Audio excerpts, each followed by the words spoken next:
বিশ্বনাথৰ প্ৰতাপগড়ত নকল সোণৰ ৰমৰমীয়া বেহা, আটক 2 সৰবৰাহকাৰী।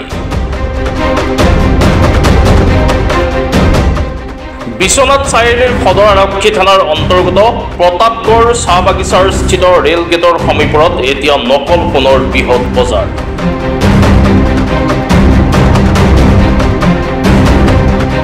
এক গোপন সূত্ৰৰ পমখেদি বিশ্বনাথ জিলাৰ অতিৰিক্ত আৰক্ষী অধীক্ষক দেৱশী চৌধুৰীৰ নেতৃত্বত চলাৰ অভিযানত নকল সোণসহ 2 সৰবৰাহকাৰীক গ্ৰেপ্তাৰ কৰিবলৈ সক্ষম হয়।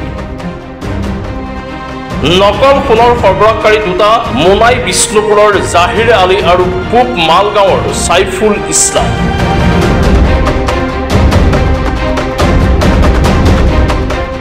এই 2 সৰবৰাহকাৰীক হাতেলোতে কৰায়ত্ব কৰিবলৈ সক্ষম হৈছে অভিযানকাৰী দলটোৱে।